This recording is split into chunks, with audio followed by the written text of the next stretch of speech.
Hi, this is our creation of a case assignment done by Victoria Basone, Cameron Zahart, and Caitlin Lillis. So we have Harry, who is a retired high school English teacher who was the men's basketball coach. He lives with his wife, has 4 children, and 7 grandchildren. Harry enjoys reading, being active, and volunteers at the local library. Prior to voicing issues, Harry would read to groups of children and their parents at the library. Hi, my name is Harold Lewis. I like to go by Harry, and I am a 77-year-old male. I am a retired high school English teacher, and I was also formerly the men's basketball coach at my high school. At the library, I used to read to groups of children and their parents prior to having these voicing issues. For Harry's educational and lifestyle background, Harry has a bachelor's degree in education from Monmouth and a master's degree in English from Columbia. Harry drinks alcohol approximately 4 to 5 times a week, has 3 to 4 cups of hot coffee every morning, and reports a history of speaking during his time as a teacher and coach. Harry reports having no smoking history as well. I received my bachelor's degree in education from Monmouth University and my master's in English from Columbia University. I leisurely drink alcohol approximately 4 to 5 times a week. I don't have a history of smoking, and I drink about 3 to 4 cups of hot coffee every day. I do have a history of a lot of yelling because I was a teacher and yelling on the court at my team. When it comes to Harry's medical history and reason for referral, he was referred to speech therapy by his ENT during annual evaluation.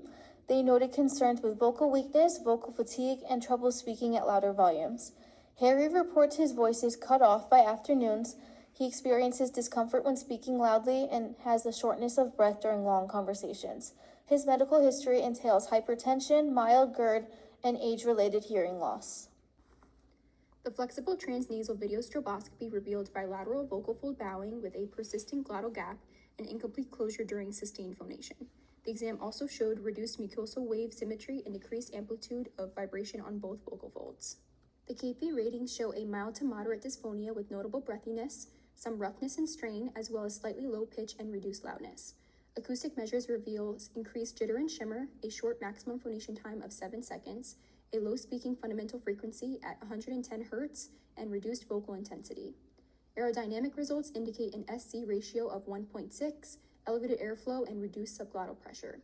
The VHI score of 21 out of 40 reflects a significant impact on the patient's daily communication. Findings are consistent with presbyphonia secondary to age-related vocal fold atrophy. Stroboscopy revealed vocal fold bowing and incomplete glottal closure. The patient's acoustic and aerodynamic profiles show reduced intensity, shortened maximum phonation time, and increased airflow, which aligns with glottal insufficiency, typical of age-related anatomical and physiological decline. Additionally, the VHI score reflects a notable impact on daily communication. Overall, the results indicate that the patient's dysphonia is primarily driven by age-related vocal fold atrophy and resulting glottal insufficiency. Some recommendations are to begin voice therapy to improve glottal closure, increase loudness, reduce vocal fatigue, and enhance overall functional communication. Treatment should target respiratory phonatory coordination, stronger vocal fold adduction, and increased vocal clarity. Therapy will also address fatigue during prolonged speaking tasks and provide functional strategies to support communication in noisy or demanding environments. The goals for Harry include the following. At the 8-week mark, Harry will be able to complete 5 of 5 breaths using EMST at 50% of maximal expiratory pressure to increase MPT from 7 to 10 seconds on sustained ah across 3 consecutive trials. At the 10-week mark, Harry will engage in conversation at 65 to 70 decibels for 5 minutes using the breather before task to reduce fatigue across 3 consecutive sessions. At the 12-week mark, the client will be able to participate in 10-minute conversations with 85% intelligibility and appropriate loudness using breath support in 3 consecutive sessions. Overall goals for Harry target improved breath support, loudness, phonation duration, and overall functional communication. When considering the breather as a voice therapy approach, it provides inspiratory and expiratory muscle training through adjustable airflow resistance. It's used 5 days a week, 5 sets of 5 breaths, resulting in 25 trials total. It aims to increase respiratory strength, improve vocal fold adduction, and enhance vocal quality. Hi Harry, today we're going to be starting by practicing with the breather, which helps strengthen both your inhalation and exhalation muscles. This is important for improving breath support, vocal fold adduction, and overall vocal loudness and endurance. Right, So you've mentioned before how your voice usually cuts out by the afternoon and often feels breathy. So this breather can help you reduce that fatigue and make your voice more stable throughout the day. Okay, great. I'm ready to learn how to use it. Here's the breather. Notice the two dials, one for inhalation resistance and one for exhalation resistance. Today we'll start at a low to moderate resistance so it's easy to learn the technique. Okay, Harry, I'll demonstrate one first. You're going to bring this to your lips right here, and then breathe in and then breathe out. You're going to do 5 sets of 5 breaths, which is 25 total. We're going to be doing this 5 days a week. All right, Harry, so now go ahead and place the breather between your lips. Make sure it's sealed, no air leaking out the corners. Now, inhale strongly through the device. Pause for 1 second and exhale strongly through the device.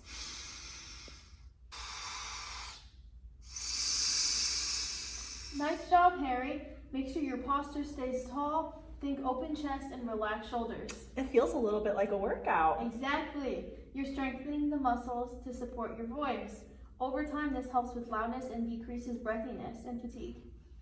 Great job. You'll be doing 5 sets of these each day and will gradually increase the resistance as your respiratory strength improves. Sounds good. I could feel the resistance already. The other voice therapy approach we looked at is the EMST, a pressure threshold device requiring high expiratory force to activate airflow. It targets expiratory muscles such as the abdominal muscles and internal intercostals and is used 6 days a week, twice daily, totaling 10 breaths. It improves breath support, extends vocal range, reduces fatigue, and enhances resonance. Next, we'll use the expiratory muscle strength trainer, also known as the EMST. It's a little bit different. Instead of airflow speed, this measures if you generate enough exhalation. This strengthens your abdominal muscles and internal intercostals, which help improve subglottic pressure, the pressure needed for strong, steady phonation. So this will help me speak louder? Yes, it helps you produce a clearer, stronger, more consistent voice, especially in conversation. Okay, Harry, here's how it works. It's very similar to the breather. So you're going to take a normal deep breath in. You'll seal your lips around this mouthpiece. You're going to blow until you feel or hear the valve open. If the valve doesn't open, that means you need a stronger exhale. Okay, Harry, now your turn. First, sit tall and relax your shoulders. All right. Good. Now take a deep breath in, seal your lips, and blow hard into the EMST. Great effort. It didn't quite open, but that's normal at first. Focus on tightening your abdominal muscles as if you're blowing out candles for a birthday party. There it is. Perfect, Harry. You generated enough pressure. Okay, Harry, now I'm going to attach this nose piece. It's going to help you prevent air from escaping through your nose. So let's try one more, okay? There you go. Awesome job, Harry. So as these muscles get stronger, you'll notice longer maximum phonation time, less vocal fatigue, better loudness, and more stable airflow for speaking. That would definitely help me at the library. Harry, let's finish the first set of 5.